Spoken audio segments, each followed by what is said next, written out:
Hi, everybody. This is Christian-basel with Mark-Who42, and we just want to take the time to thank everybody who's contributed to our show to ensure that we continue to bring you the latest news, reviews, and interviews throughout the Whoniverse and beyond, like our friends at Audible.com. Right now, you can actually go there and get a free 30-day trial and a free download. Just simply go to audibletrial.com/Mark-Who42 and sign up, and that's all you have to do. And if you'd like to contribute directly to the show, go to www.mark-who42.net and hit the donate button on the far right-hand side. Contribute whatever you can give us so that we can bring you this show. Thank you again for everybody who contributes, and thank you for listening.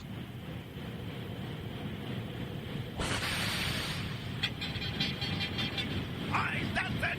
Circles! Mark-Who42!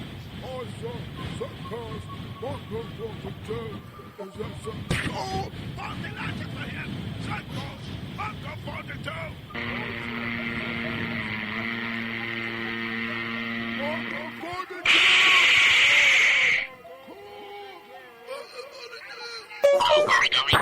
Oops, I'm sorry about the interruption. And now, this song. But it is about who, indeed.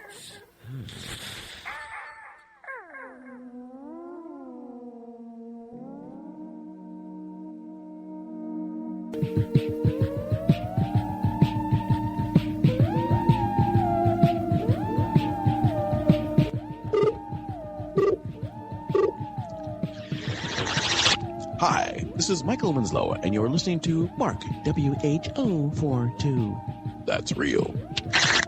End transmission.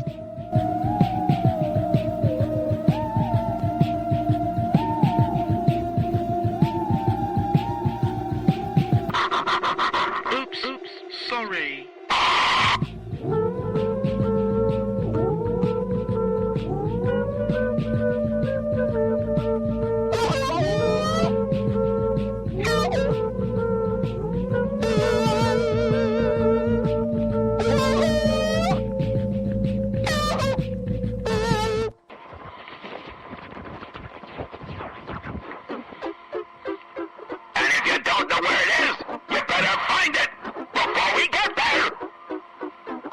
Welcome to Mark-Who42, the Doctor Who online radio show here on Krypton Radio.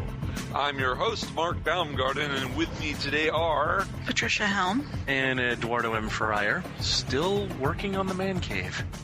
It's a project that never finishes. It's like Blade Runner. There's like a version every 10 years. I'm not sure you can actually use that as an analogy. In the sense that there's always a version coming out that it's like, don't worry, this is the definitive one. Okay. I swear to God. The analogy fits. You proved the analogy fits. I'm wrong. Who else do we have? It's Christian-basel, and I side with Ronda Rousey. That's all. You better. It's easy, or she'll kick your butt. Within 27 seconds, that'll be the end of the story. If you're listening to this, I don't even know why I said you're listening to us on Krypton Radio, because this is actually a bonus feature for you listening to the podcast. That's right.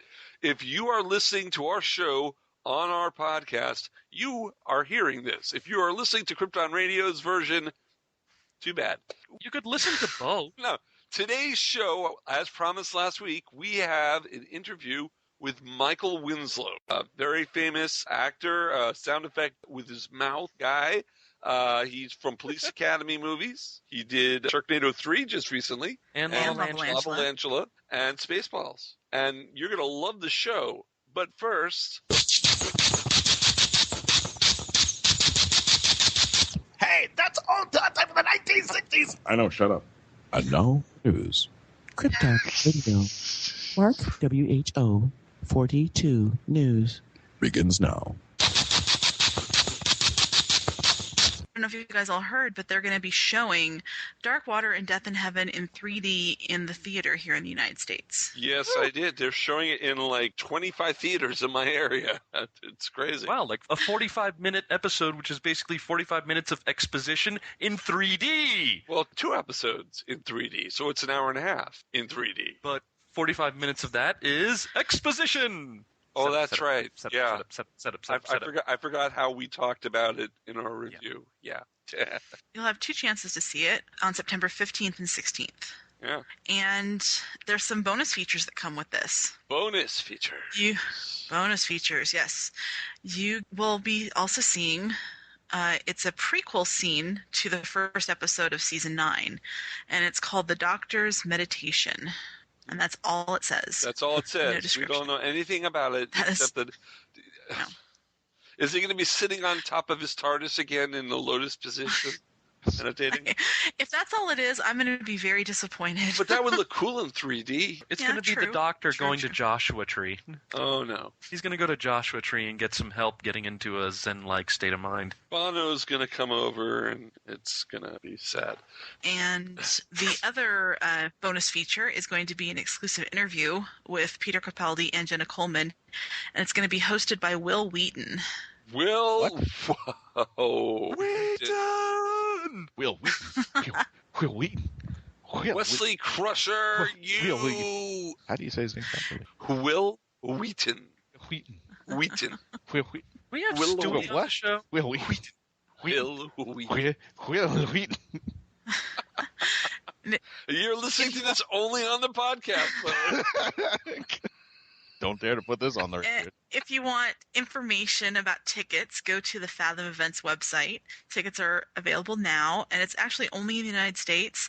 Oh. Because of all the events taking place for Doctor Who, like the Symphonic Spectacular and the Doctor Who Festival, they decided they're not going to be doing this over in the UK.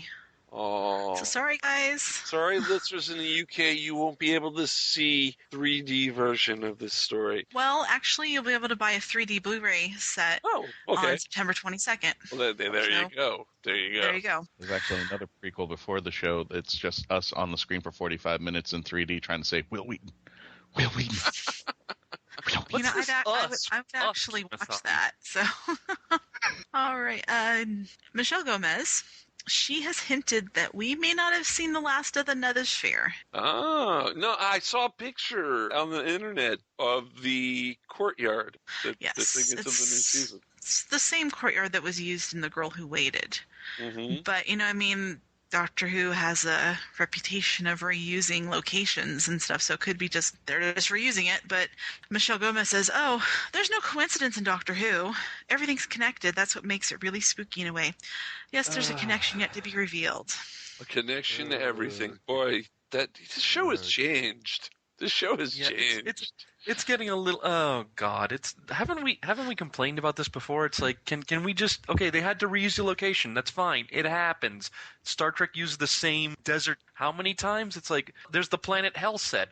Do we really need to have an explanation for why The Girl Who Waited and Missy's Heaven is the same? We really don't need that. It's like But I can't wait to find out about the Pompeii thing. I just think it's kind of cool. Ever since Moffat said, oh, well, Russell T and I talked, and there's a reason why he looks like Capaldi. It's like, okay, to quote Caddyshack, we're waiting. All right, now everyone's been speculating about who Maisie Williams is going to be playing on Doctor Who. Now, Moffat has come out and said to stop speculating whether or not it's Susan, Jenny, or whoever, that he says that she's a new character, that she's definitely not a returning character. And if I remember correctly, hold on. If I remember correctly, last year, Steven-Moffat went to say, everyone who thinks that Missy is the Master is wrong.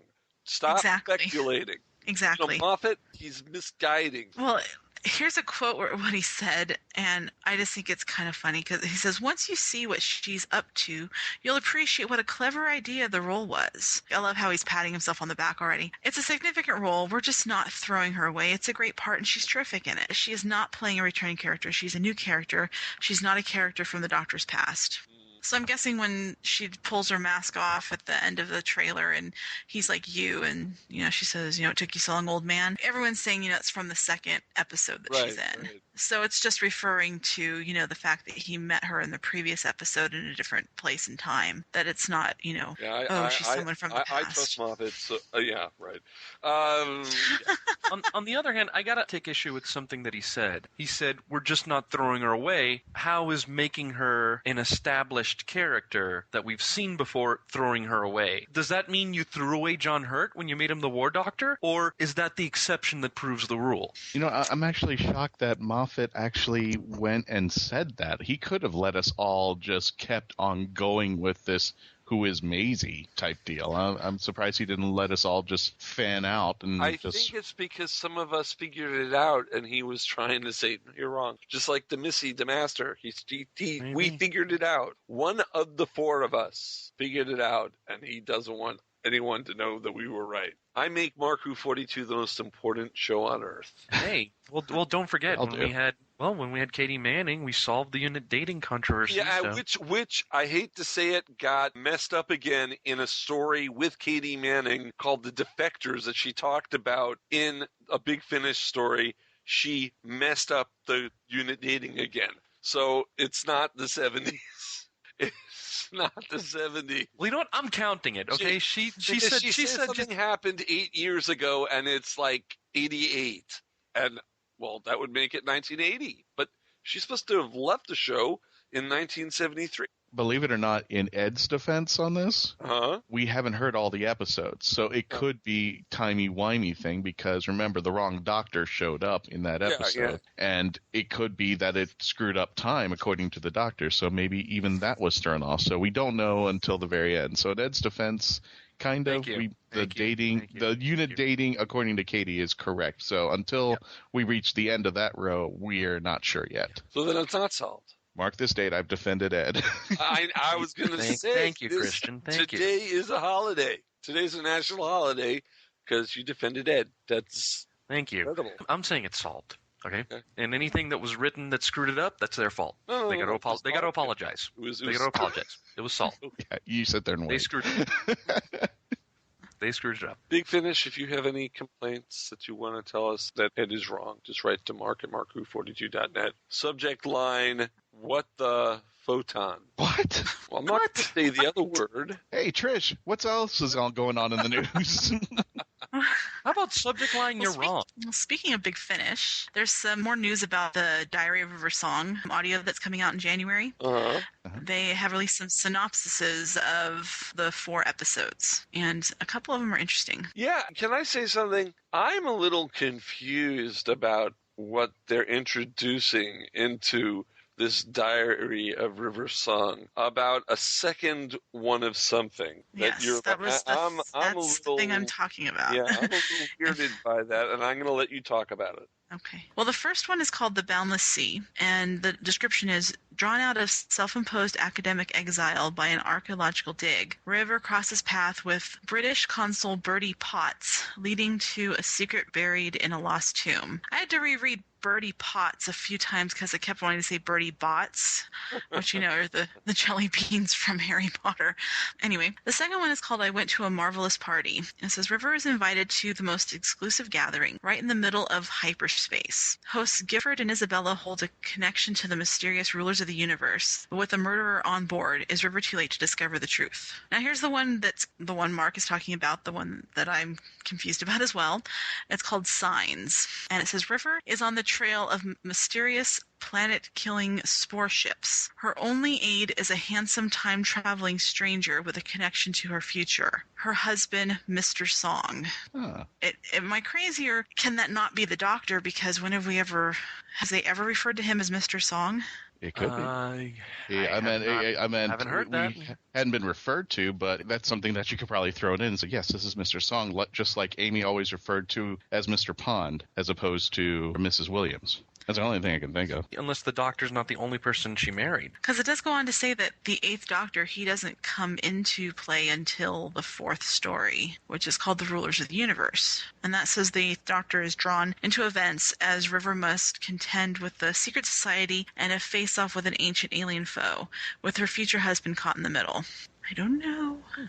Well, again, I mean, we don't know that River was only married to the Doctor. Where did the complete name River Song come from? They explain that. They kind of explain it from that the girl in Was a Good Man Goes to War, because on their planet they didn't have the name River or something like that. It just blows my mind that this change has been made to the history of River Song. I love Big Finish to death, but this one, not sure. We'll have to see what happens, as always. Yeah. Right, well, moving on, everyone knows about all the things coming out about Pluto, but have you heard about all the names that they're naming on Pluto's moon? Yeah. If you want to take a trip to Gallifrey, you really can now. That'd be Kind a of. long trip.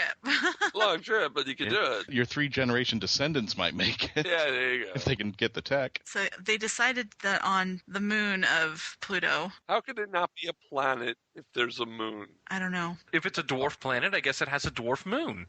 Dwarf moon. I guess that makes a bit of sense. Does anybody know if the moon's pronounced Charon or Charon? Do you know if it's Like if it's, I think it's Charon. Is it Charon? I think it's more like Charon. Okay, I wasn't sure. Mount Shatner. I'm willing to find somebody who's versed in Greco-Roman myth. If it was Jewish, it would be Charon. Greco-Roman. Insurance company would be Greco-Roman. Gecko Company. So they actually named a large crater on the surface. It's called Gallifrey Macula. And there's a rift nearby that they named Tardis Chasma. But they've also honored other sci-fi. Like they have a plane that's named Vulcan Planum. And then they have craters that are named Spock, Sulu, Kirk, and Uhura. And I know I saw they had like a Skywalker and a Organa and a Vader. And Right. apparently the moon, because it's not the actual planet, they're having fun with it. But Pluto itself, they're being more serious. You know, like there's the Challenger this, the Columbia that. A moon that's named Really? after the Greco-Roman ferryman of the dead is a little more lighthearted, and you can have some nerdy fun. Oh, okay. All right. Makes perfect sense. That makes sense. Makes And sense. Pluto's the name of the dog in Disney movies, so I don't know. Named after the Roman goddess Okay. Death. Just take everything literal, man. Trish? Do you guys want some out of the Hooniverse news? Yeah, you know what? Let's go beyond the Hooniverse. All right, well, something we forgot to mention at San Diego Comic-Con was that during the Sherlock panel, Moffat says that there's actually not going to be a new season until 2017. And in fact, they haven't even started writing it yet. Oh, my. So we get the Christmas special this year, and that's going to be set, in Victorian London. So it's not even, anything to do with the regular story. Right. And that's going to have to tide us over until 2017. So 4 years without a new season. Oh, that's lovely. That's terrible. Yeah. That's terrible. Doctor Who fans have no right to complain anymore about year waits. No. And not to scare anybody, but we don't know when in 2017 because they still have to write and Cumberbatch still has to film. And remember, he has Doctor Strange in the pipeline, so. Yeah. Well, we'll just have to be patient as much as we can, I guess. But We'll just have to watch Doctor Who until we get There you go. that Hey, works. I've been waiting since 2011 for the next Game of Thrones book, which still hasn't been finished. And it never will. Knock on wood, Mark. Oh. Knock on wood. Don't jinx it, please. Hey, it's only going to season 8. I think Sherlock is rationing out its wilderness year so they can get the feel of what it was for Doctor Who after 1989. There you go. They're just saying, you don't get the whole time. You get, 4 years here, 3 years here, 2 years here. Well, speaking of Game of Thrones, they cast Ian McShane Yes. in the next season. Maybe I'll watch it now. Ian McShane was on Deadwood, but he was also in Pirates of the Caribbean. He played Blackbeard. He was also Lovejoy. Yeah, that's for the British fans. Remember a little bit of that. HBO, they're not saying what his role is going to be in the show, but they said that he has a relatively small amount of screen time during this season, yet his character is of key importance. Well, as I've never read the books or seen the series, I don't know who or what it could be. Well, I shared the news with a Facebook group dedicated to Game of Thrones, and there's already some speculations. Some say he might be one of the Greyjoys. Some say he actually might be the father of those two kids who were with Bran Stark, the Reeds, Jojen and Mira. And then some say maybe he's one of the Lords of the North. There's been speculation all over the board. I've got no idea what you're talking about. Anyway, Then go sit in the corner. fans do. Go sit in the corner and play with a yo-yo, and we'll tell you when. That's all that matters. Anyway, here's some Marvel news. Marvel and DC, I guess, right? Arrow and Flash, they're different, right? Or is that DC? Arrow No, and Flash they're both are DC. They're both Okay. DC. Yeah, shows how much I know. Anyway, Hawkman will be in both Arrow, and Flash. I don't know who that is, but apparently everyone else does. Hawkman, and that's cool because then Hawkgirl comes into Legends of Tomorrow, so they're bringing in the mythos first with Hawkman. That's cool. And in Arrow, there's also going to be Mr. Terrific. I think we said that before. Yeah. And a character named Anarchy. Anarchy is coming. Wow. I used to get that comic when it first came out. Did you get his appearances in Batman? Yeah, I did. And then in The Flash, there's going to be Jerry Garrick, Wally West, and Zoom. Jay Garrick. Well, I don't know. That's what it said on the website. It said Jerry, but I guess it is Jay, right? Somebody, whoever wrote that someone screwed website up? goofed. Yeah. Okay. It's Jay Garrick. Have you heard? There's a WWE star named Edge. Mm-hmm. He's going to be portraying a new villain on The Flash called Atom Smasher. Oh, wow. Who has come to kill the Flash. Uh-huh. I guess he's got incredible strength and he can grow to like an enormous size. You know, it's weird. In the comics, Atom Smasher is actually a hero. He's in the JSA along with the Jay Garrick Flash, Mr. Terrific. Of course, mind you, we don't know. It might be that he first shows up as a villain, but then turns out to be a hero. Right, and my last little bit of news is actually kind of a sad note. Yeah. Roddy Piper passed away the other day. Everyone stop chewing your bubblegum now and give him some respect. Actually, I'd say that's the respect. Actually, I'd say quite the opposite. Don't stop chewing the gum. Put in a fresh piece. Like, don't raise a glass in his honor. Put in a stick of gum. Yeah, he was only 61. All right, should we move on to the birthdays? Yeah, let's do birthdays. Yeah.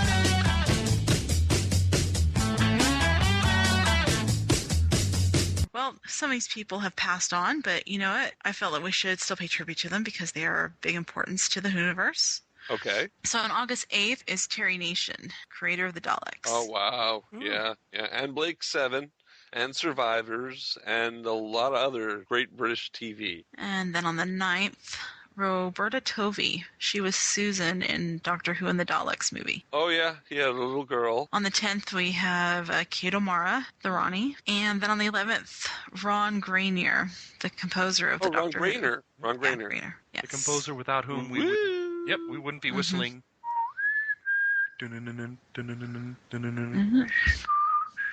Yep.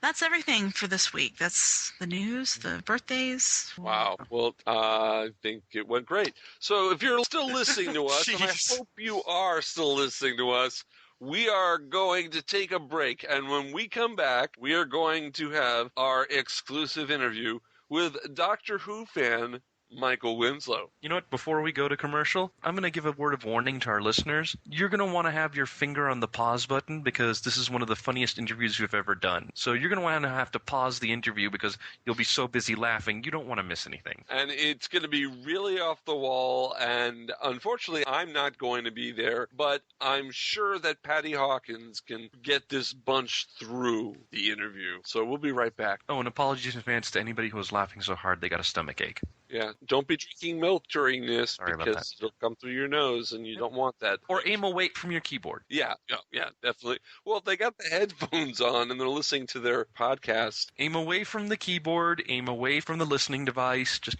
turn your head. Maybe you shouldn't listen to this while you're at work. Yeah, that might be important too. If you're listening to it at work, take out the wastebasket and do the wastebasket.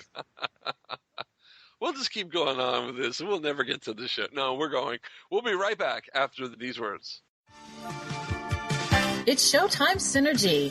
The latest review podcast from the Geekcast Radio Network is here. So join TFG1 Mike, Nicole Hailstorm, and myself, Lady Rec, as we will be reviewing all 65 episodes of Joe and the Holograms in a 25-episode-long podcast. You can find Showtime Synergy on iTunes and GeekCastRadio.com. We are the truly outrageous podcast that you want to be listening to. Remote Control is the new TV podcast from the Geekcast Radio Network. We'll be covering TV shows and topics from the year 2000 to whenever now is. We'll have special themed episodes entitled Pilot and Season Premieres, as well as finishing finales. We'll also have Season Pass episodes, where we take a look at an entire season of a TV show. Remote Control can be found on iTunes, Stitcher, and www.geekcastradio.com. So tune in, because we are all remote controlled. Kid, Yes. Shut up. Beyond the Night is the GCRN's latest review podcast. We are covering everything in the Knight Rider television universe, from the classic 80s TV series to the 1991 reunion film, Team Knight Rider, and the 2008 relaunch series as well. So join TFG and Mike and Dion the Music Man as they go in-depth and Beyond the Night only on Geekcast Radio Network. You can find Beyond the Night in iTunes and on www.geekcastradio.com. Okay. Yes, Michael. Just keep driving. Hi, this is Michael Winslow, and you're listening to Mark, WHO42. I'm going to open the door, because you know what you're going to get. This way to the Hobbit! Welcome to Mark-Who 42. That's right, Mark-Who 42, the online Doctor Who radio show here on Krypton Radio. I'm your host, Mark Baumgarten, and today's show is going to be a very special show because we have actor Michael Winslow with us in the studio. Now, Michael Winslow has been billed as the man of 10,000 sound effects. He is best known for his roles in all 7 Police Academy films and has also appeared in Mel Brooks' Spaceballs. If you watch Sci-Fi Channel and you watch the movies they show there, he's just recently appeared on Sharknado 3 and co-starred with some of his Police Academy alumni in Lavalantula. Those were some really, those movies, wow.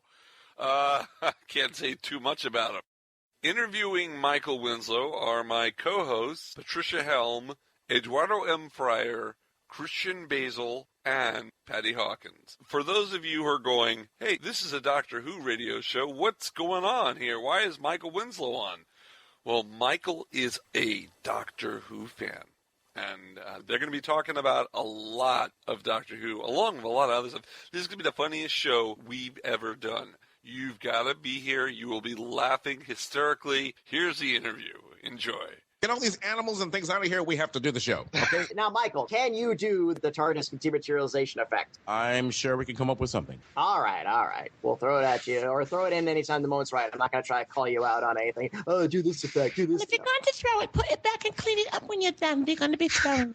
Fair enough. Don't stop. He's an American. Leave him alone, then. I won't leave them alone. They won't stop with me. No, just stop it. Eduardo, push the button, Max. The button already got pushed. This is not recorded.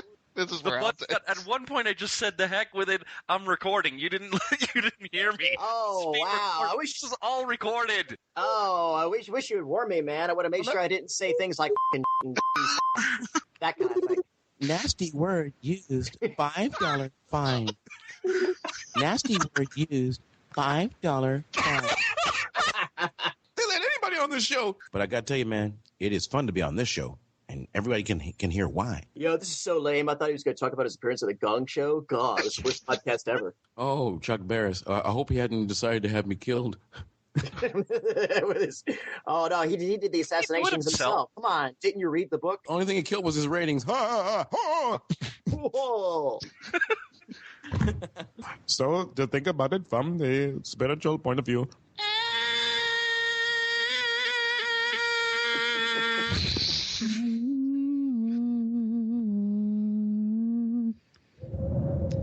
From an angelic point of view, it is entirely possible for this to be.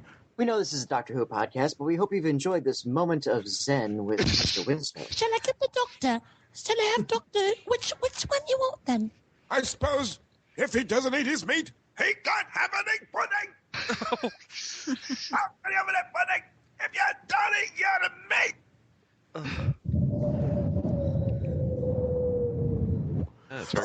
All right, so I think that noise is.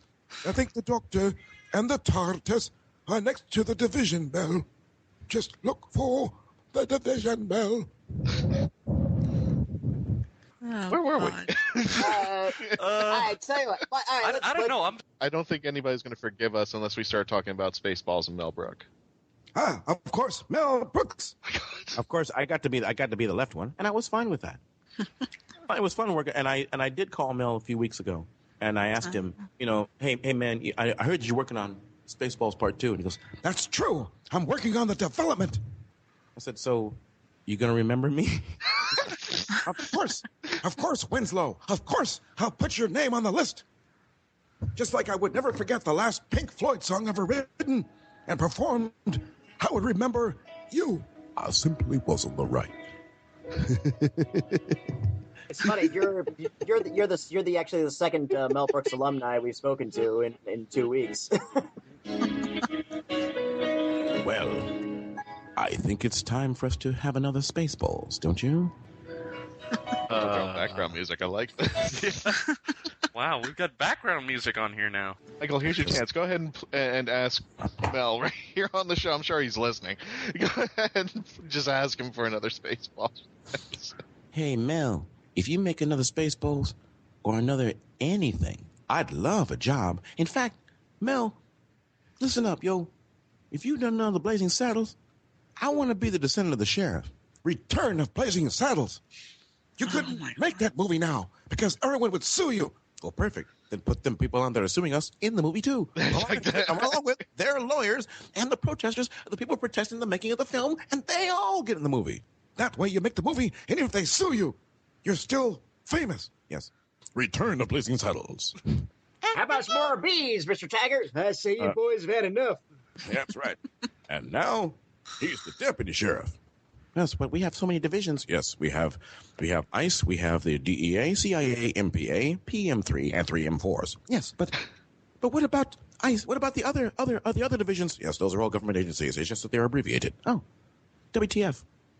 We have that too. At this point, I wouldn't be surprised if that's there somewhere. Return of Blazing Saddles would be so funny. You're going to sue Mel Brooks and make him stupid. You're going to sue him as well. Does that mean we'll get a part in the movie? Yes, of course. We bring Zohan with us. So Return of Blazing Saddles would be funny as hell. I want to be the sheriff descendant. And now Rock Ridge is in trouble again. This time, oil. I would still watch that. I pay money and go back. Take my money now. It's oil, so does that mean instead of Hedy Lamarr, it would be Dick Cheney? Or would that be Rumsfeld? Or would it be the two of them together? We were under attack by I don't know what that thing was. I don't know what it was. It came out of one of our sensors weren't up. I don't know what it's a Doctor Who podcast. Just say it was the Centaurans and go with it. Yeah, there you go. It was the Centaurans. But there you go. Great. Hey. There you go. Will they be back then? No, they won't be back because I've sent them on a different road. It's an algorithm that'll continue them in a continuous loop. They'll basically be interrupting themselves. They'll be interrupting themselves for the next 4 years. That gives us time, Doctor. Yes, for this interview. Continue. We'll just send that one clip to Moffat, and that'll be a line and a half. Thank goodness for that piece of celery. So, Michael, all right, let's try to go back to Doctor Who a little bit. Otherwise, our boss is going to fire us when he gets back. That's what the celery was for, man. I know, boss. I know. No, let's look put it this way. Like, what is your take on Doctor Who? I mean, you told us that you're kind of a fan. So I think it's going to continue. Now, I started watching it back when it was the really, really bad kinescope videotape. When the very first and very second Doctor, because I had a chance to sit with a couple of them because I went to one sci-fi convention in Glasgow, Scotland, and they had one of the original two Doctors, and I had to sit with them. And then there was Mr. Jameson, one of the other Doctors. I met him in Australia. Actually, New Zealand.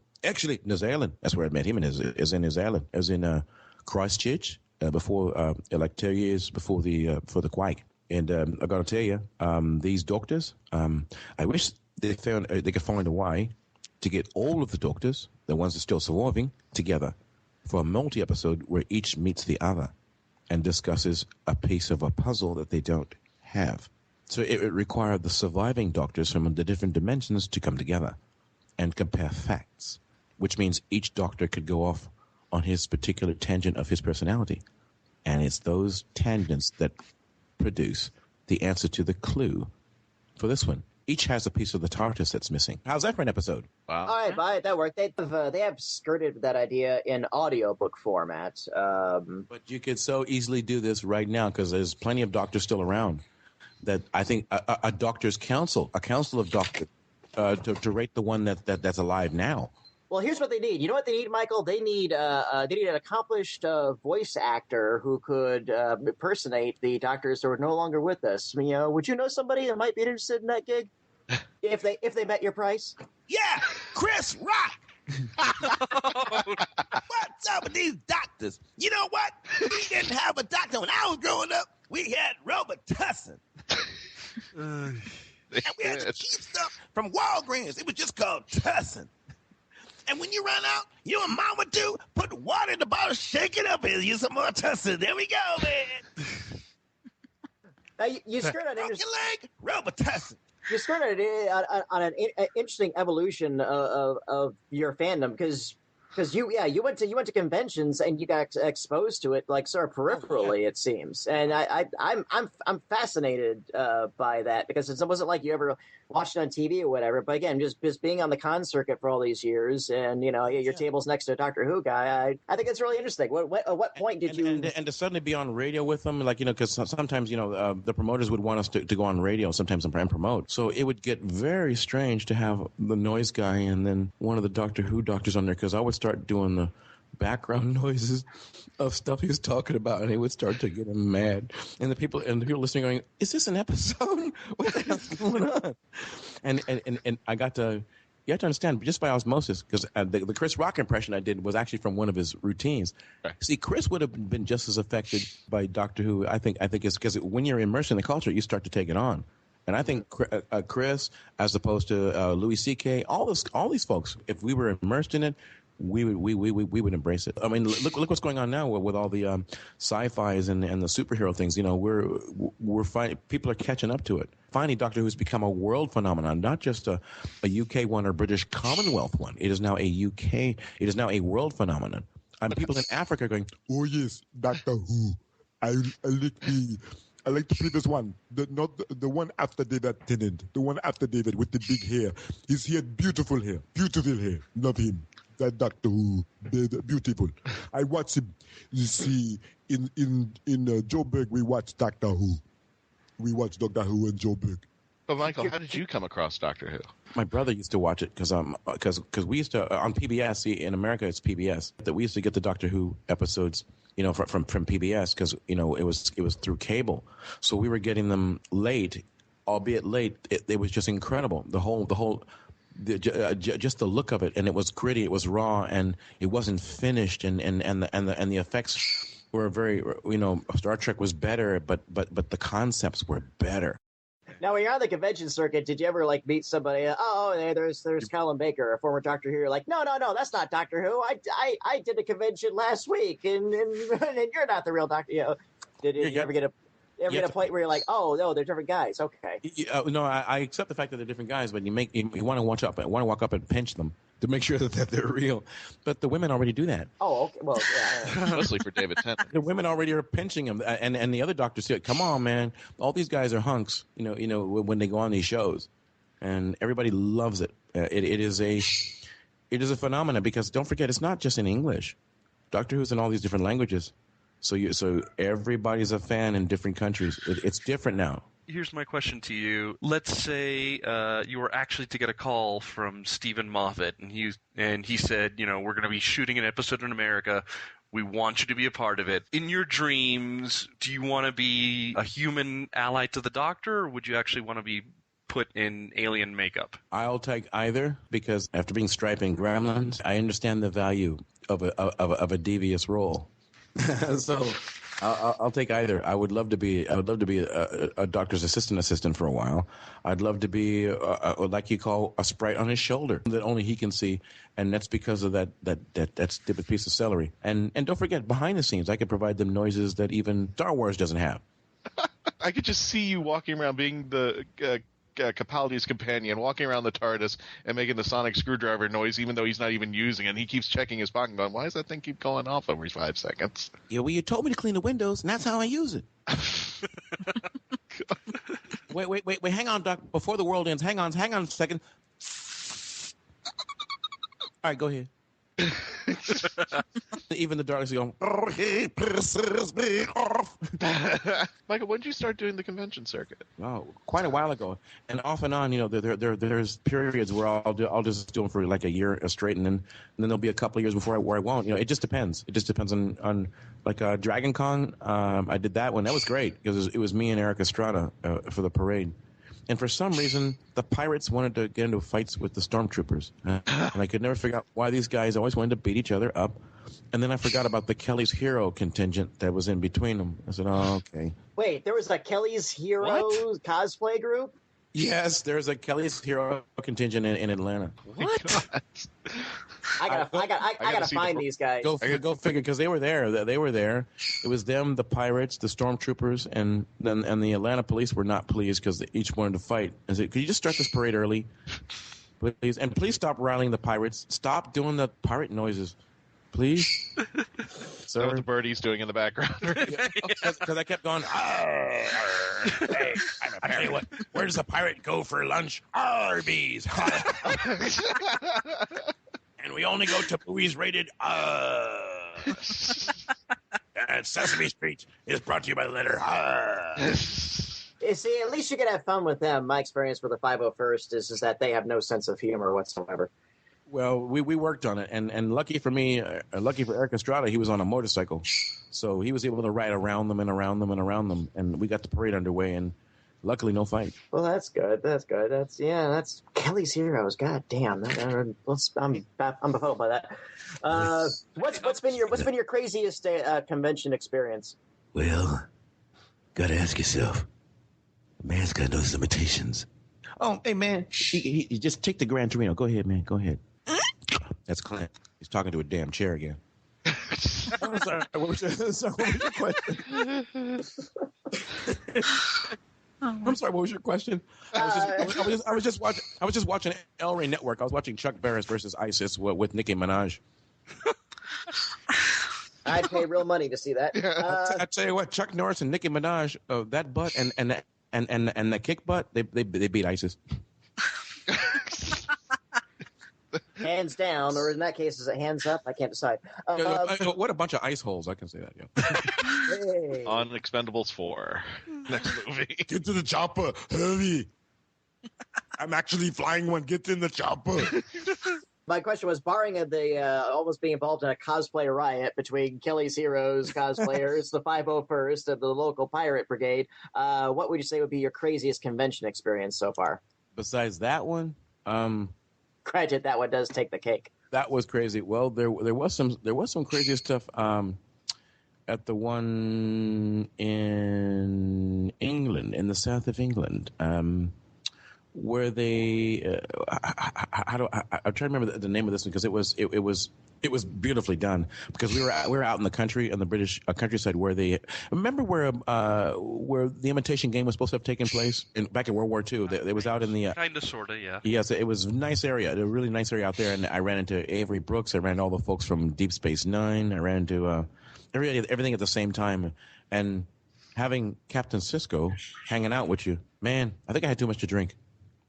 Because I needed the captain to get me through. There was a lot going on because there was also a big hockey stadium, and I had to do a show. So all the folks from the sci-fi convention went into this little hockey stadium because I guess hockey and British football, as they call it, was big. So I did a show on the ice with Deep Space Nine and with Quark. What's the other? Quark's son. Nog. Yeah, it was me and Nog and Avery Brooks. And Mr. Merriweather from Enterprise, all of us going, we're on the ice making noises. I am. You guys watch. It was weird. That was the weird. And of course, sitting next to me was the Gremlins guy, Zach. Oh. During the conventions, and we had 120,000 people go through there in 3 days through that mall. Oh my God. So it should tell you the power of Doctor Who. It should tell you the power of these programs and sci-fi. It should tell you the power of what a Doctor Who fan, how much power that they can generate. Because remember, when I go to Gothenburg, Sweden, or when I go to even Dubai, there are fans. Go figure, Dubai. Yep, of course. But then they're also metalhead fans. So Iron Maiden's huge in Dubai. Go figure. As it rightly should be huge everywhere, but I'm an Iron Maiden fan, so exactly. I may be a little It's prejudiced. huge. In Dubai, it is huge. I'm not kidding. I'm not kidding at all. Here's a Madman joke. Hey, man, why did the long-haired dude cross the road, man? Because somebody told him not to. Why did the short hair guy cross the road? Yeah, because somebody told him to. Yeah. So why did the punk rocker cross the road? Because he was stapled to the chicken. Yeah. Jeez. How did you hook up with that Cheech and Chong's next movie gig? It was weird. I was, believe it or not, I was doing a comedy championship somewhere, in like it was 19 around there, and something like and I ended up getting cast to be in this thing called Cheech and Chong's next movie, and there was no script either. It was just Chong directed stuff but just by cartoon and storyboards. He would do it by cartoon. People would have to come up with their own lines. He would put you there and tell you what he wanted you to do, and by the third take, you had it. So he would direct with no script. So it was a proto improv movie then, huh? Oh yeah, the same way Charlie Chaplin used to do it. Yeah.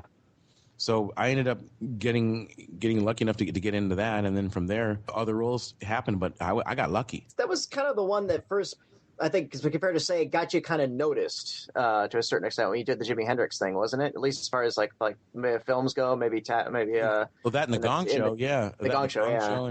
And then the White Shadow came up. I did a guest episode of the White Shadow, and I guess an Emmy nomination. Oh wait, you played the kid that went crazy, right? Yeah, and I guess I got an Emmy nomination out of that one, and.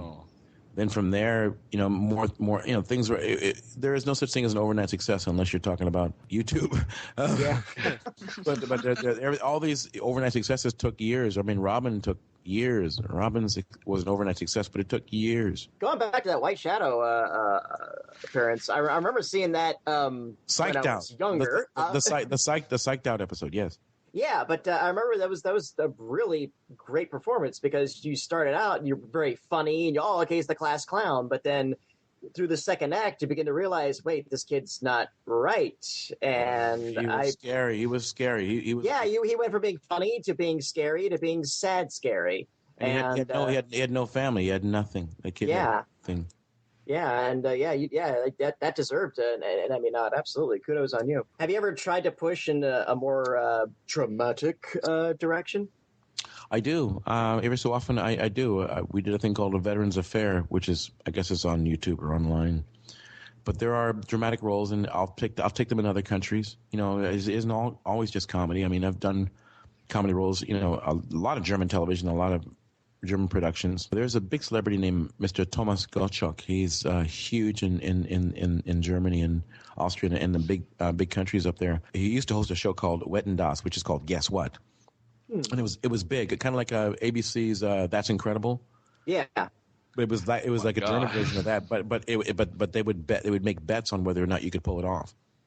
Great show, and from comedy roles there, I got into dramatic roles. Italian films. I do commercials in Australia. You end up doing stuff for Ruffles potato chips in Australia. You end up doing, the stereo commercials in New Zealand, in different countries, and oil company commercial in Japan. So you just never know. That's always the curious thing about. You get a gig for one of the foreign markets or whatever, and it's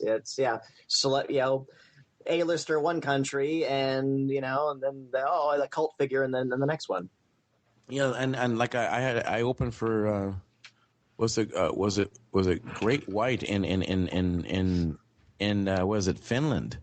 Really? So go figure for a computer company, and so you'd be surprised. I may run into the Scorpions one day, or I'll run into Sheila E. on a game show. You just never know what's going to happen. What's she doing these days? She's making a comeback because Prince is back and everybody's. It's like the song from All That Jazz. Everything old is new again. Yeah. Yeah. What? Thank God. I assume people probably still recognize you, and you're the guy that does the voices. What's when they put you on the spot, as I'm probably sure that they do. I'm sure they say, "Hey, do this sound or make this sound." What's the most common request that you usually get? Well, nowadays people are demonstrating stuff to me. They're showing me their noises, and it's just weird because every so often it gets weird. It gets. You that fella make them noises. Ain't that you? That ain't him. Yeah, it is. You can't do this. Come on, do it. You get that every so often, and then it goes the exact opposite direction. I think I was in Alice Springs or something in Australia, and the guy goes, "Right, Mr. Murphy, I want to welcome you to Australia." Has anybody come up to You think I'm donkey?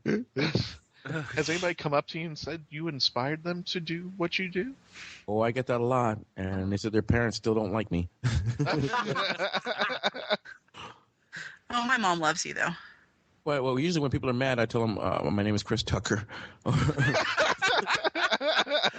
at me, man. Look at me, man. Look at me, man. So, of course, I imitate the folks that I like to watch, and it's fun to do, and at the same time, I try to put a little bit of my own strange sense of humor in there because everybody makes noises. It's just that we all have a skill set. Everyone has a skill set, and I'm kind of hoping that folks will sort of explore a little. That's why I do Doctor Who noises, because I'm connected with folks who might actually try it. Now, the people that you imitate, have you ever met them face to face?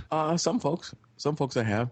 And have you ever like done your impression for them? I think I did a Snoop in front of Snoop once. What was his reaction? Damn. That's a damn good idea, yo. Snoop loops. I can have my own damn cereal. That's pretty damn good, Winslow. I sound like that? I need to clean up my act. Yeah, for shizzle. That's right, for shizzle. I'm going to come up with my own Snoop loops. I'll sell them in a supermarket.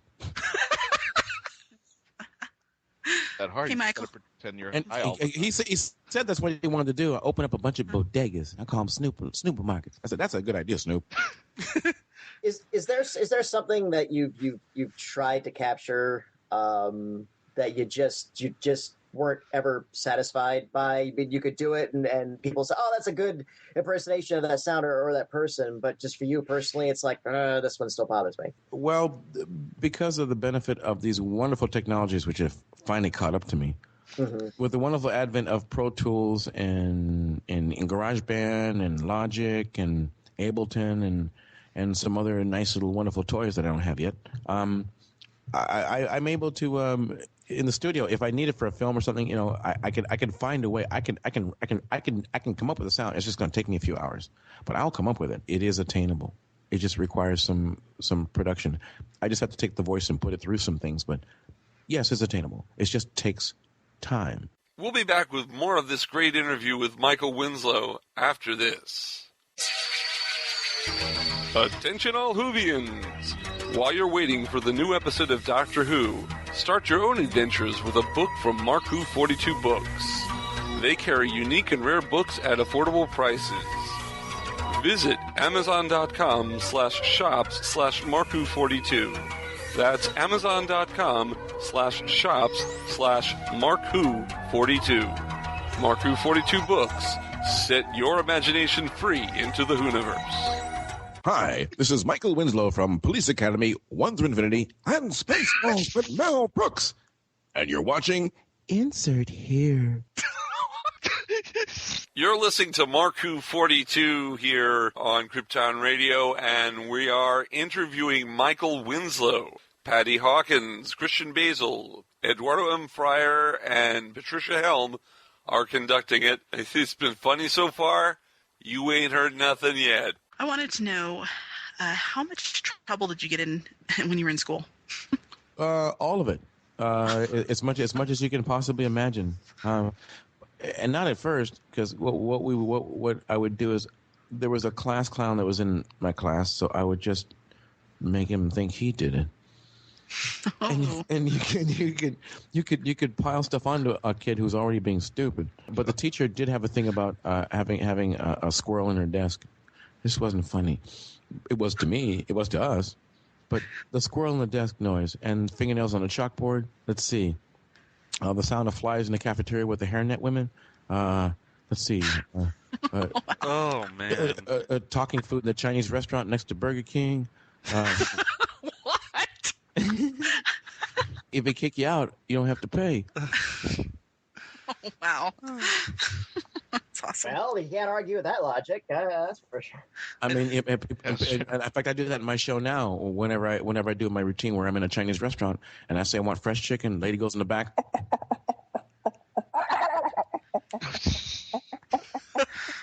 Come here.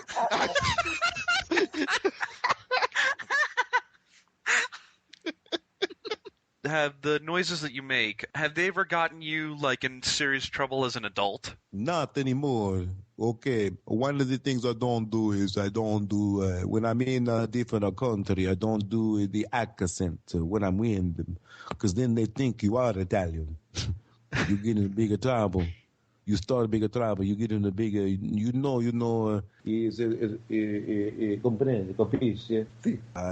do it. No, you don't do it. It's not fun you make the noise. I'm sorry, I don't do it no more. Now, in Russia, I do noise.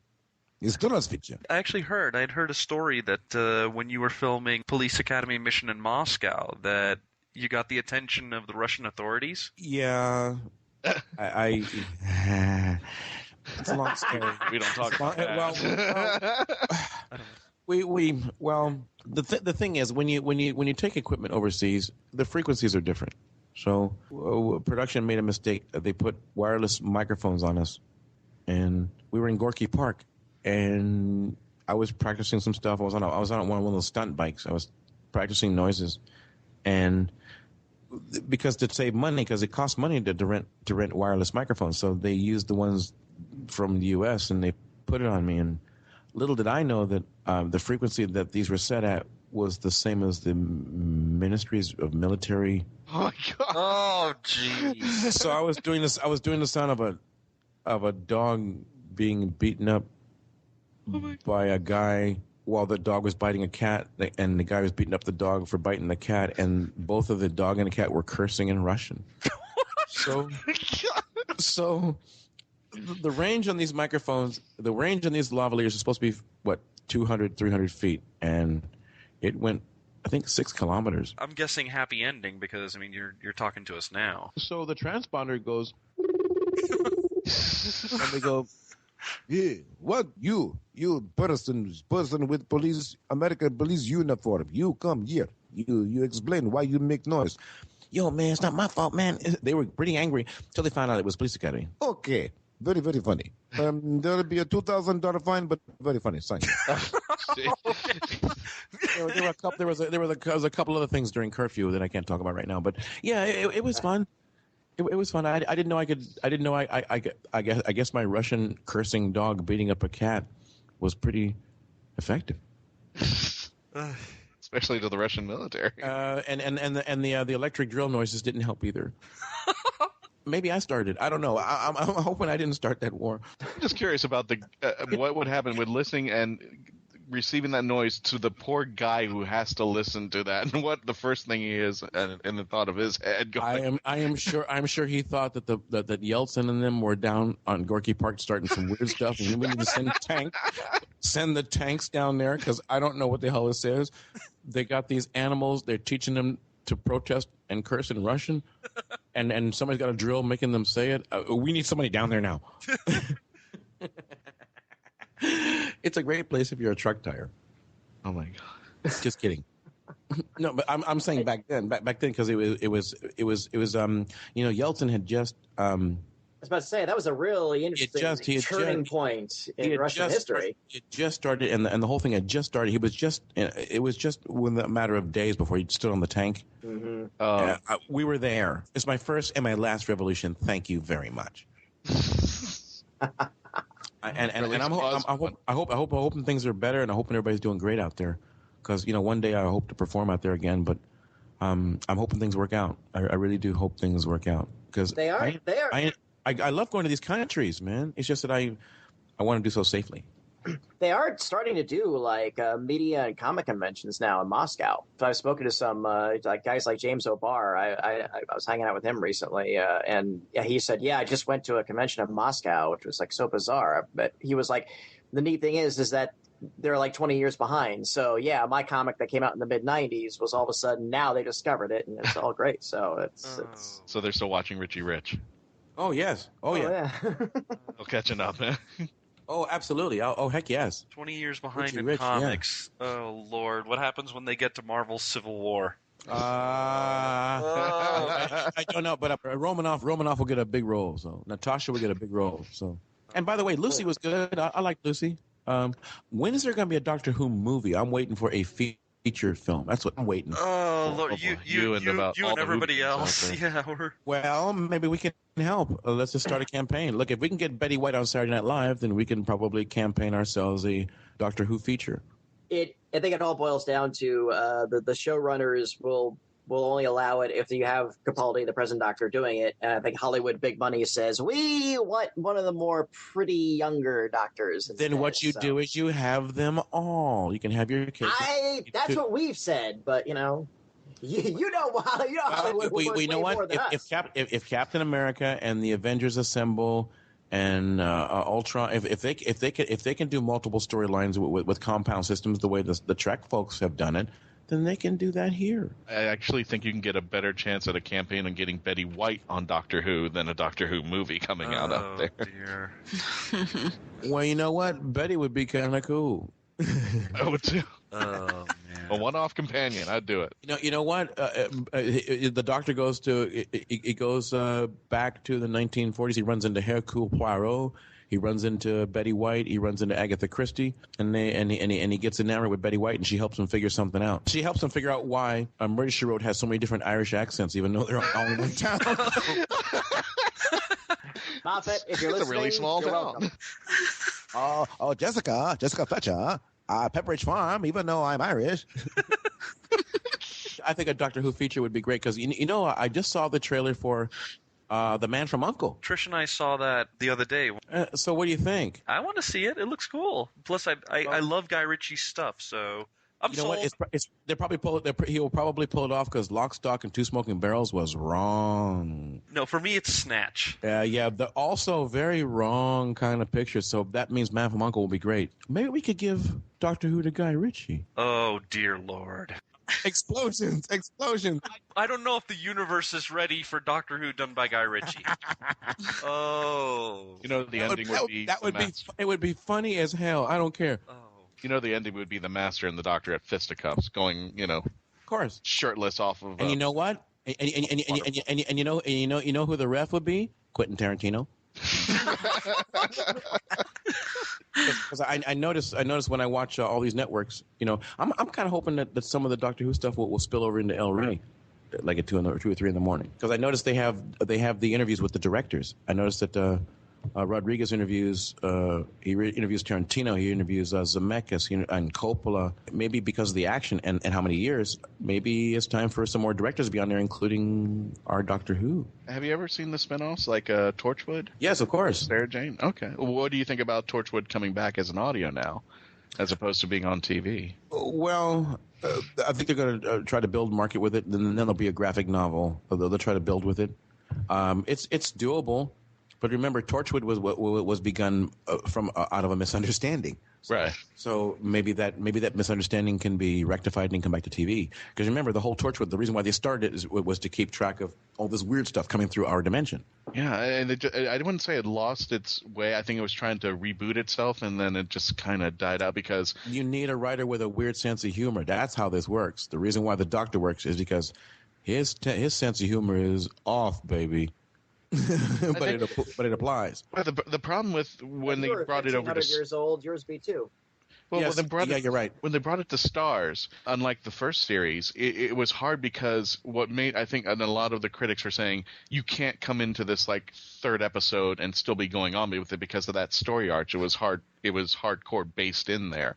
So you couldn't watch the third episode without even seeing 1 or 2 because you would be completely lost. Whereas the first season, you can come in anywhere and still kind of get an idea of what was going on. So that's the way I like to do productions, because I want folks to be welcome and to feel welcome. So the stuff that I make, when I make features or whatnot, the stuff I make is pretty strange, but at the same time, there's a line in there that everyone can come in at any point and go, oh, I feel welcome here. I'm gonna go back and look at more. Yeah, and that's the hardest part, especially when they finally build an audience up over here.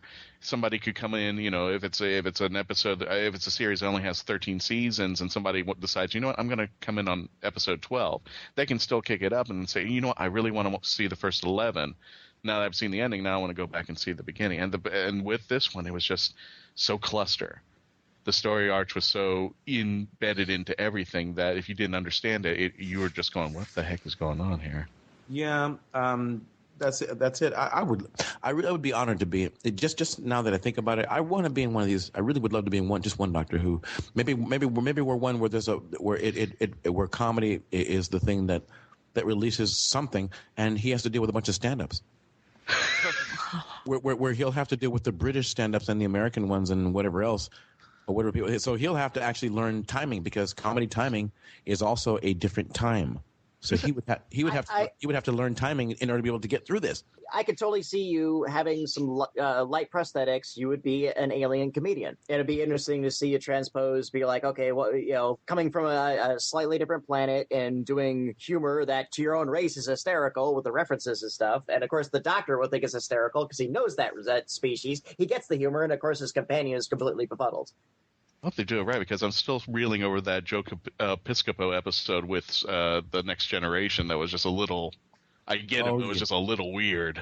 Oh yeah, but you know what? It's Piscopo. Yeah.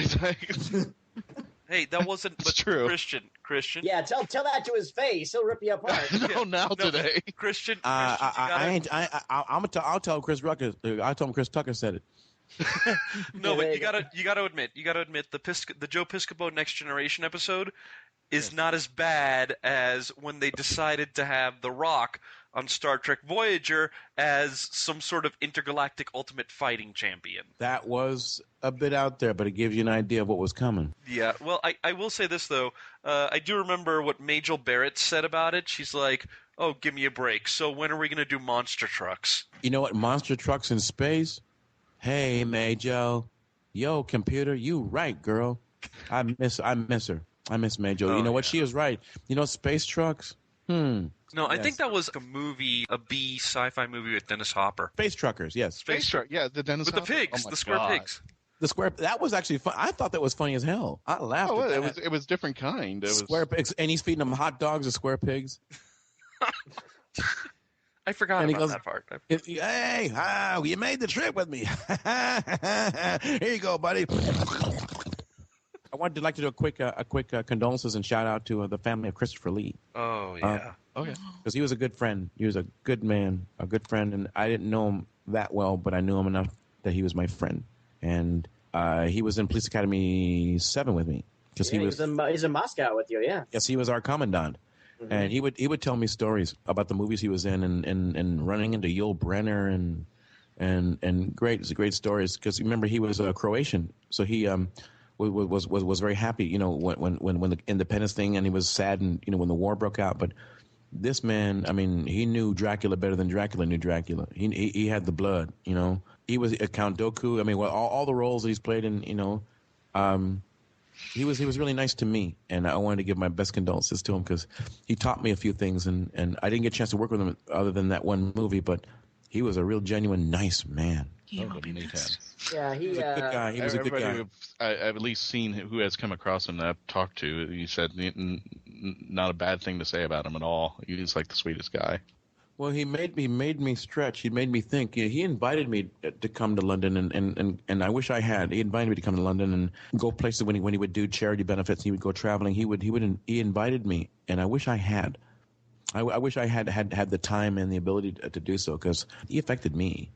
And besides, the roles, his roles were very so unique. I mean, you knew it was Christopher Lee. I mean, he and Max von Sydow, all those guys, had a great thing. I keep thinking of Max von Sydow in Strange Brew. So the dog with the punk rock mohawk haircut. I thought that was the punk. Dad, Bob broke your beer. No, I didn't. Doug did. Hey, one of you holders better not drink my beer. Oh wow! Look out, eh? Oh, you shut up, eh? It's your fault, eh? That's actually one of my my cosplay dreams. Is I want to do the I want to do Bob and Doug in their little sci-fi movie they made. So I need a bigger guy than me. I'll play Rick Moranis in the Strek outfit and the hockey helmet with a ping pong gun. I wish Rick would come back because I would love to do Return of Strange Brew 2, the craft beer brew. They were working on it. It was in pre-production. Todd McFarlane, the comic book artist, was producing it, and at the 11th hour, it just fell through. Well, we should try again. Because I don't know if Rick is back in the business or not. I have no idea. And apparently he did very well in real estate, and he's just happy counting his money. So well, I don't blame him. It's a rough business, but I'm hoping Mel can talk him into it.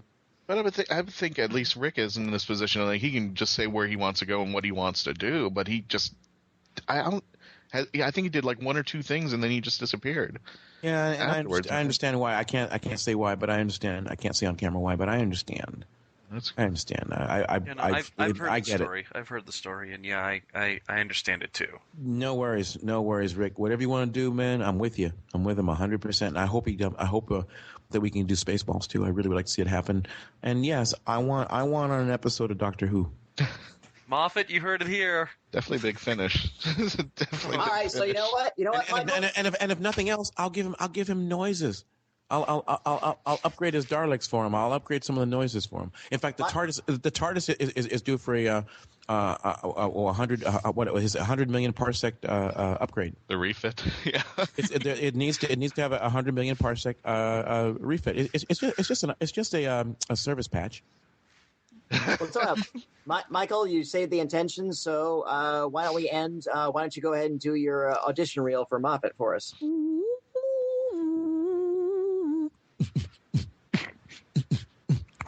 Hi, Michael Winslow from Police Academy 1 to Infinity and Spaceballs with Mel Brooks, and I want to be an episode of Doctor Who.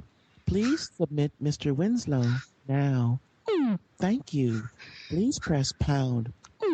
Oh, press pound again. Doctor! Where's my doctor? Oh, sorry, that was Dune. Hey. I will kill him! Oh my God. Hey, man. Hey, Sting, you look different with a beard, yo. That's because that's the last ship. All right, let's go. Sir? What is it? Can I talk to you, please, sir? Well? You don't need that, Private. We're right here. Now, what is it? Now, what is it? It's time for me to go for the next set of 10,000 sounds. So there's Michael Winslow TV, which I'm going to upgrade, and I don't know how many channels I'm going to start with, but I'm going to upgrade that, and michaelwinslow.net's being rebuilt, and there's new things on the horizon, and I want folks to stay tuned. But in the meantime, before I have everything out, and including the new album, I'm going to be doing a new beatbox series of things and sound effects discs, but that's coming. But in the meantime, we have Sharknado 3 with me and David Hasselhoff. Oh, good yes. God. Oh, yes. God help us all. God help us all. And David Hasselhoff plays a colonel in this, and I cannot tell you why. I can just say, God help us. This is the second Hasselhoff film I've been in a year. I ran into him with this weird thing called Celebrity Death Pool, which I think is being changed to Killing Hasselhoff. It's a very simple premise. Me and every celebrity there is make a bets on who's going to die next, and we all choose Hasselhoff. And Hulk Hogan is in it. Ric Flair is in it. Gina Lee Nolan from Baywatch. Howie Mandel, Kid Cutie, the rapper, and John Lovitz. Yeah, that guy. He's in the movie too. See? Oh my God, I would think he would be the first to go for some people. You never know who's going to get killed. So and Ken Jeong from Hangover. What that So this is a very strange movie. Okay, Celebrity Death Pool. It's a Hasselhoff production. Even the car is mad at him. So and then there's La Valantula, which comes out the week after Sharknado. Part of the Police Academy cast was reunited to make this movie. That's on Sci-Fi Channel. It's me and Steve Guttenberg and Marion Ramsey, Hooks, and Leslie Easterbrook, Callahan. So it's Volcano, the movie Volcano, but with lava spitting spiders, and I get to be Don Cheadle. And Leslie's in it? Yes. Oh, the reason why I hit puberty too hard in the 80s.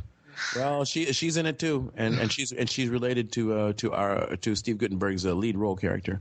Oh my God! Who has he's got a jetpack too, by the way. So now, wait, you get to be Don Cheadle in this film? I get to be his assistant. I get to be the guy that makes us, that helps him get the stuff to happen, and we figure out how to kill these things. And do you get your own War Machine armor? I got my own guns. Marion gets a gun. Hooks gets a gun. Callahan gets a gun. Everybody, we just shooting spiders, baby. I feel sorry for the spiders. They go to Compton. There's that, and of course the Jack and Triumph show, which I did the pilot episode, which is airing on Adult Swim. Oh, excellent! And there's a bunch of new things coming, but the folks just need to just stick with Michael Winslow on .net for some of the new details and new things coming. That's your main funnel, though, is michaelwinslow.net for now, and the new channel. Like I said, as soon as I have the time to build the systems up, you'll start seeing them. And there's some stuff for Volkswagen, which is pretty funny, but that's online. You can see that online or receive on Vimeo. Well, as this stuff develops, please keep us in the loop, and we'll certainly continue to promote it on our end for you. And when I have some of the new things preparing to come out, I will definitely give you all a call and run the very strange items by you. Because I can't wait to see the reaction. Well, one of the things that we do a lot, especially for our friends overseas who've come on the show, and definitely do for you, I mean, anytime you want to promote something on the show, by all means, come on. I mean, if you want to come back on anytime, just let us know, and we'll definitely have you on again. Anything you want to promote, we'll throw it on our Facebook sites. I think our combined sites now have 32,000 likes. Well, ask those folks to all write letters to Moffat to get me. Definitely. And have them all write letters to folks and have me just pop show up on stuff, and for all the wrong reasons, have me show up. It's perfect. I'll even do cooking shows on BBC on ITV. I did that too. They did cook fish, and when they put the thing on the grill, I had the fish go. Oh, God. And people got upset. Trish, are you thinking what I'm thinking? What? Michael Winslow in Hell's Kitchen. Michael Winslow versus Gordon Ramsay. You know what? Somebody's flipping the fish around and they're just... You know what? And my job, because there's a comedy club connected to the restaurant, my job is to piss off Ramsay. And he comes after me, and then I do this dog noise with a piece of meat, and he goes running the opposite direction. I wanted to be on Top Gear, man. I had some noises that even Clarkson could figure out. Okay, see now I want him on one of Ramsay's cooking shows. God, is there a Celebrity Master Chef? Is there a Celebrity Master Chef in the U.S.? They got all that stuff over there. Michael, this was an honor. I got to see my hero, to tell you the truth. Thank you. I want to. By the way, y'all. I forgot to ask everybody to make some noises. I did a bunch of noises. Now it's your turn. I don't know what the hell you're talking about, man. I really don't. That's one. Jeez, man, I can't do noises except if it's from my backside. That's two. And if I was Jackie Mason, if it come from this side, it come from there, come from here, whatever noise it came from, as long as it's from the back end. Trish, do you want to? I do. I don't have any. She doesn't. I really don't. Okay. At least none I can do in public. Yes, you do. Yes, you do. You just share. Well, you know how it is. You know how it is. You got these young ladies. The Muppet Show. You know how it is. You got these young ladies. It's all about the shyness and, the batting of the eyes and I can't do it. Yeah, I'm telling you, I think it's a trick. I don't know. What do you think? What do you think, Mikey? Because it's all about that bass. About that bass. Oh, no! Oh, God, I just got that song off of my head, and it's back in! It's back in! Hey, Mark, if you're Sorry, hearing this, fellas. please put it on the show somewhere.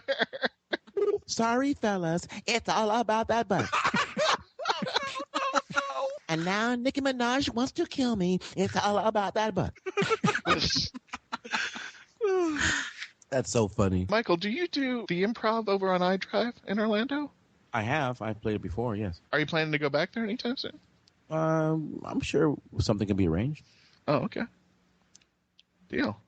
So I'm sure something can be arranged. Okay. I'll keep an eye on that, definitely.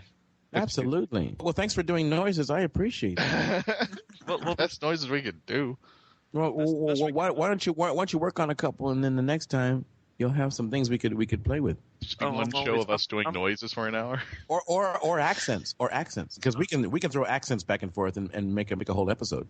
Oh my God. Think about that for a second. You could really have a lot of fun with that, with accents and whatnot. I'd love to. I think by now we've broken Mark's brain. He's on the ground. He's on the ground. Drool's coming out. Randy's like, Mark, what's the matter? It's like they're still talking. They're still talking. I have to edit all this. They're still talking. Why are they still talking? Okay, well in that case we're going to sign off then. But Captain, do you know what this is? Scotty, we don't have time for this. Do you know what this is? It's Mark's brain. Aye, it's a nuclear accident waiting to happen.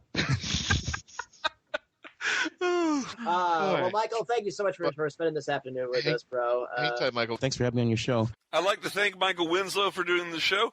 I'd like to thank my co-host for running the interview. This was a great show, guys. Don't forget to go to markwho42.net and join the Whoniverse Army. You can listen to us on iTunes. You can listen to us on Stitcher Radio. We're on FloridaGeekScene.com. We're on GeekCastRadio.com. We're all over the net, and you can find us. Don't forget to go to our Facebook page, MarkWho42, and tweet us at MarkWho42. Boy, that MarkWho42 gets around, doesn't he? You'll hear us next time. Bye.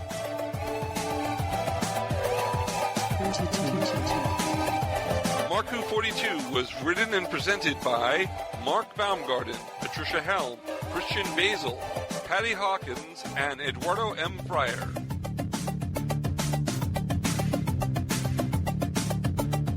This show was edited, produced, and directed by Mark Baumgarten. Please visit markwho42.net and register to join and be a part of the Whoniverse Army.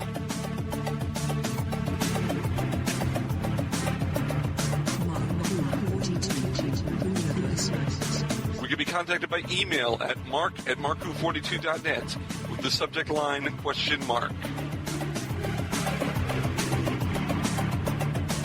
If you have worked on Doctor Who or are working on a project relating to Doctor Who and want to be on our radio show, please email our media relations director, Christian-basel, at markwho42media@yahoo.com. Doctor Who and its properties are owned by the BBC, the British Broadcasting Corporation.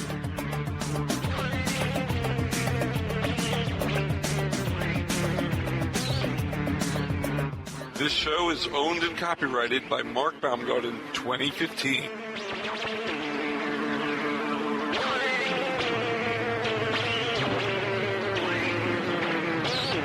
You're listening to Krypton Radio.